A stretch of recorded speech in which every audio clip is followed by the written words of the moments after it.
Good day, ladies and gentlemen. This is your Canadian captain speaking. Welcome to video number 2 in the series, looking at the delightful list.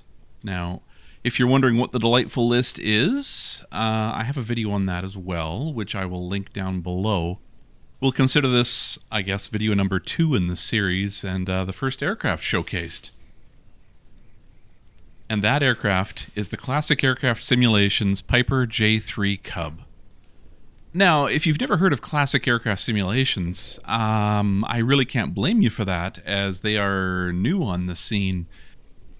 And when I say they, I'm really referring to one individual. Chris has proven himself to be a very skillful and talented developer with his first full release in Flight Simulator, the Piper J-3 Cub. So let's talk this specific simulation of Cub. Why a Cub? There's a good answer to that, and we'll get to it. But we already have Cubs in the simulation, you might say. We have the default Savage Cub. We have the X Cub. We have the Shock Ultra, which is really just a modified J3. And we have various other freeware models. But we have yet to have a properly simulated, personality and feature-rich J3 Cub. And that's exactly what this is. Let's talk features. It may be a simple aircraft, but there's a lot to it behind the scenes. Chris has activated state saving, so things like the amount of oil and fuel in the aircraft, the amount of engine wear, whether you left it with the chocks and tie-downs installed, custom settings for vibration, pilot preferences, and so on, are all state saved with the aircraft. And all this leads to an aircraft that, as I say, is personality and feature rich. And while you can hop in and just Control E to start this thing, I do recommend going through the full start procedure. You'll need to, depending on the temperature and engine temperature, prime the engine, turn it over by hand, and then finally attempt to start.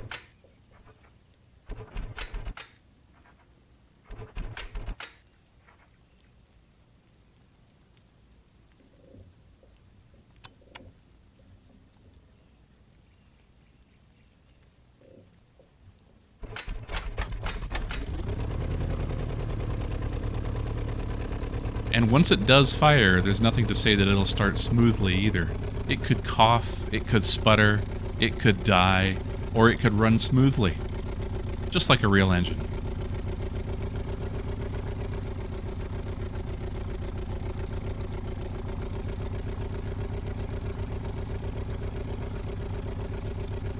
The sounds in the Cub are also superb. You won't hear a deep, throaty growl like in an IO 540, but rather a small engine ticking over appropriate to the 85 horsepower that we have on board. Prop noise is distinct and appropriate. When you turn the engine over by hand or when you shut it down, you can hear it ticking through the cylinders rather than firing. In fact, you'll get to know the difference between the engine firing versus not, purely by sound. When you're shut down on the ground, the control surfaces all creak, groan, and squeak as appropriate, particularly when you're moving them around during your walk around. If I do go quiet from time to time in this video, it's to allow the atmosphere, ambiance, and aircraft sounds to take over. Let's take a listen.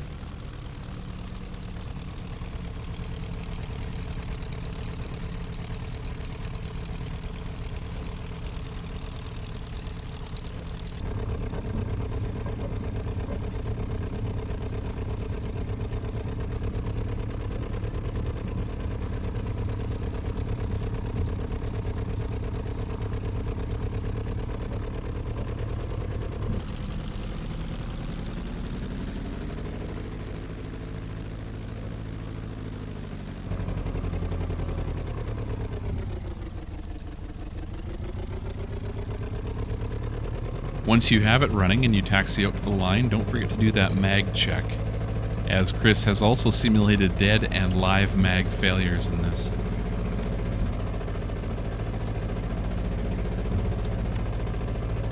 So let's talk about flying characteristics. We'll start with the ground handling. The Cub handles wonderfully on the ground. Keep that tail down and you have very positive yet forgiving tail wheel control. Once you do give it some throttle on takeoff with a little bit of down elevator, you'll find that tail will pop up almost immediately and give you very direct rudder control for your takeoff.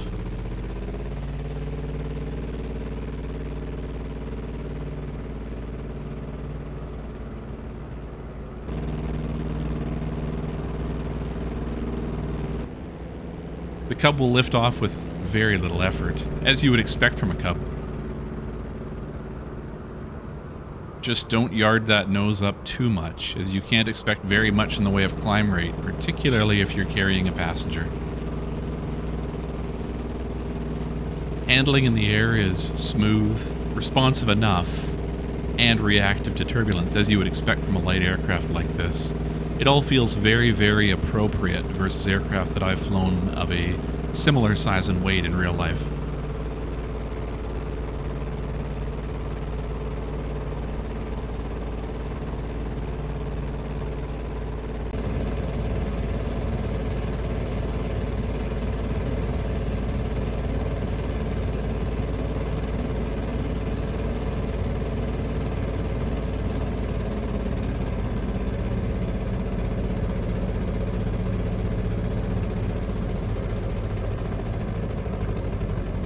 As the Cub has no flaps, you'll find yourself having to do either forward or side slips regularly. The good news, it does both wonderfully.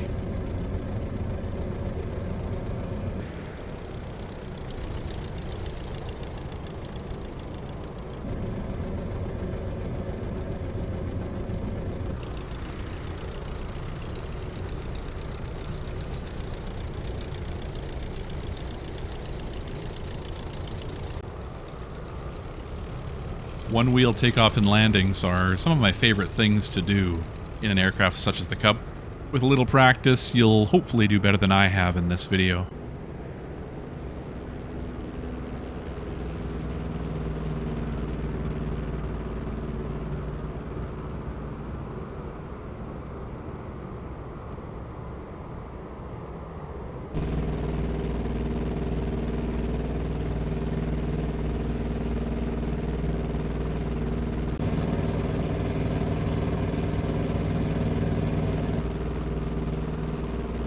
The door and both windows open. In addition, when the door is open and you're flying along, the door reacts to both G-force and aerodynamic effect. In fact, it is your stall indicator. When the door starts flapping around, you're about to stall. Now, I don't show it in this video, but there's also a comm radio and a transponder, for those of you that might want to fly this aircraft online. Though, don't expect anything as fancy as a GPS. It's up to you to look out the window.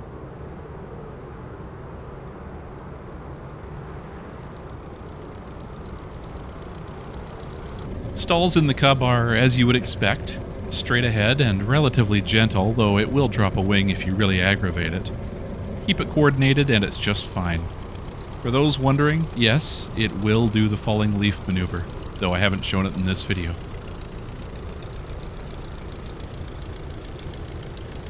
Now everyone's heard of the Cub, of course. What started out as the Taylor E2 in 1930 developed into the J-3 and was produced from 1938 through the late 40s, with some 20,000 being made.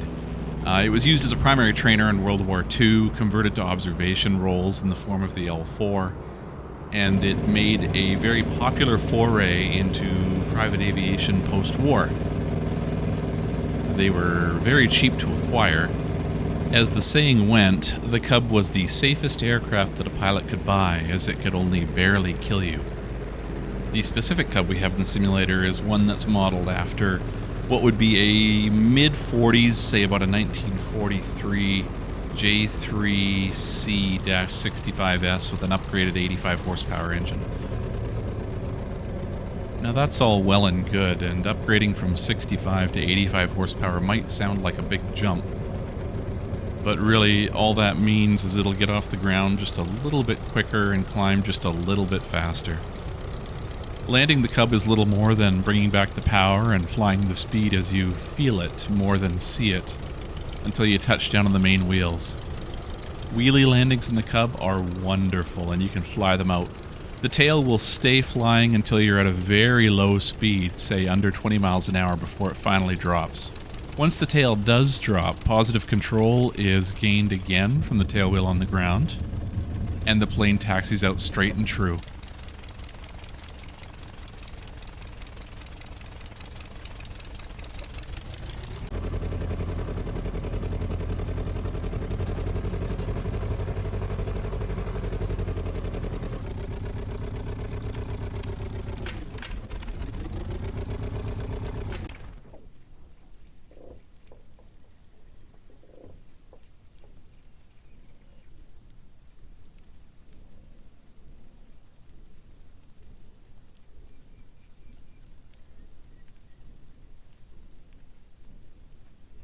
This Cub comes in 3 variants. There's the normal tire, which can be with or without wheel pants, the Tundra tire, and float variants.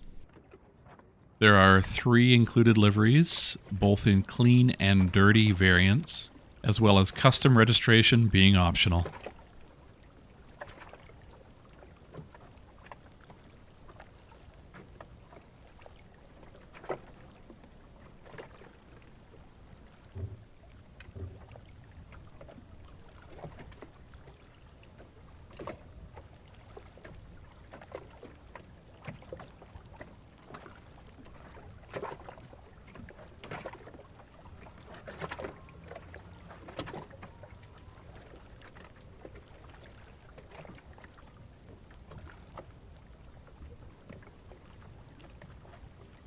Other features include the ability to go out and do a full walk around, including manually moving the control surfaces, the ability to remove the cowling from the engine, the ability to check the oil and fuel levels, the ability to select a jerry can of fuel and fuel it by hand rather than through a menu, the ability to select between the Asobo default pilots, including avatars you may have downloaded, and the included Classic Aircraft Simulations avatars.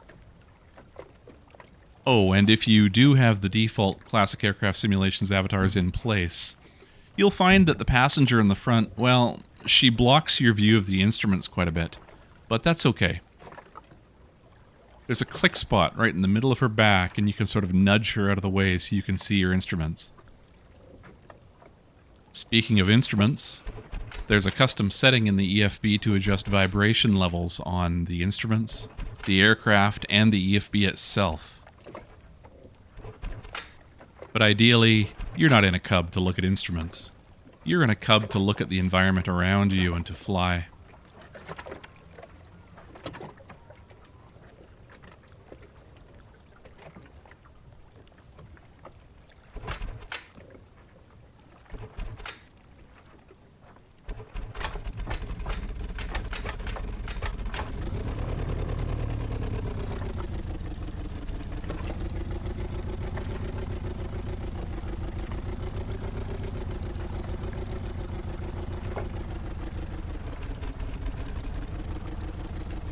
On floats, you'll find the water handling to be quite pleasant at low speeds and on the step. There's a little bit of bouncing if you don't respect the critical angle, but once you've got that nailed, you can eliminate that entirely. Takeoffs are smooth and can be done on both or just one float if you prefer. Step taxiing is wonderful, again if you respect the critical angle.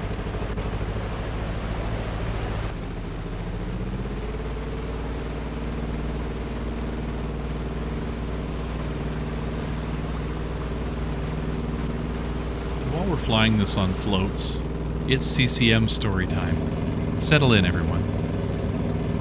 Let me tell you about the first time I ever got to take control of an aircraft. I was all of 6 years old. A friend of the family flew in to meet us with his PA-11 on floats. He asked my dad if it was okay and took me for a flight. Little did I know that would lead to me trying flying an aircraft for the first time. He gave me a bit of a briefing before we went, of course, and showed me what the stick does, said don't worry about the throttle, don't worry about the pedals. Not that I knew what either of those were anyway. We took off, flew around the lake a little bit, and he let me try flying it. Now, I don't remember much from when I was 6 years old, but that is something that is crystal clear in my memory.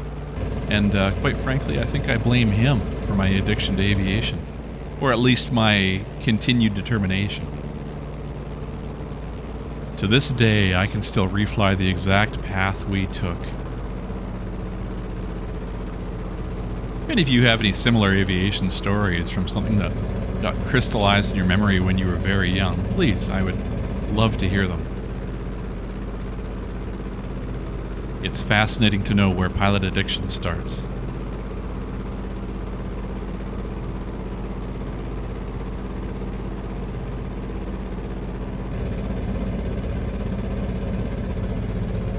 Landing requires little more than the technique of setting up a constant descent rate and letting it settle in. If the Cub touches down, maintain that critical angle until the speed bleeds off, then pull full back elevator and she'll settle in for a nice, slow taxi. The water rudder is direct and powerful enough for anything you might want to do. Although if you find yourself in a position where you just don't want to taxi the Cub in, shut it down. Good news is, an additional feature on floats is that there's a paddle on the right float. You can paddle the Cub in if you like.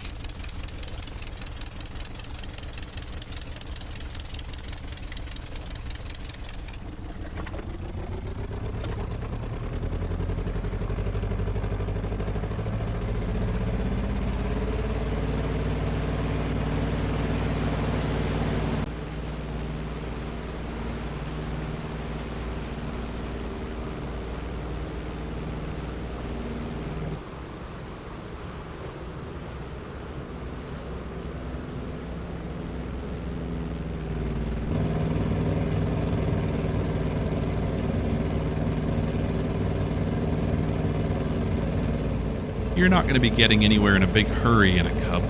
You're looking at 65 miles an hour or thereabouts at 2200 RPM.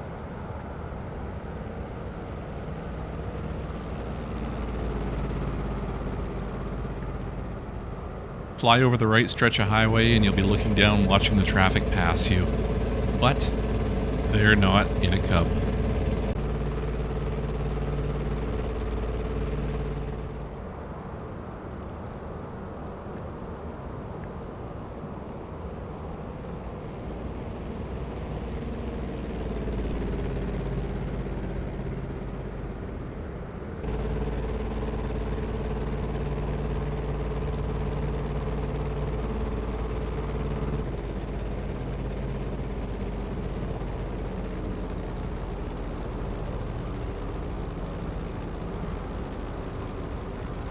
Classic Aircraft Simulations J-3 Cub. Not only is it on the delightful list, but it's right at the top of my top 5 favorite aircraft from Microsoft Flight Simulator, and I can't recommend it enough. You'll find the link to the Cub down below. So load up those Cubs with anything up to and including 50 pounds of camping gear, find a beach somewhere to call home base, and go for a little Cub flight. You won't regret it. I'd like to thank you for watching, coming along on my little Cub journey here with video number 2 of the delightful list, or is it video number 1 part 2? I'm not sure. At any rate, hopefully from here on out I'll be putting out these videos just a little bit faster. I'm more typically a live streamer and a little bit less used to the production end of a YouTube video, but we'll get there. If you enjoyed this video, please like and subscribe as you feel appropriate. Comment down below on your thoughts on the Classic Aircraft Simulations J-3 Cub, or anything on the delightful list for that matter. And consider supporting me on Patreon. I'll have the link to Patreon down below. Until next time, this is CCM, signing off.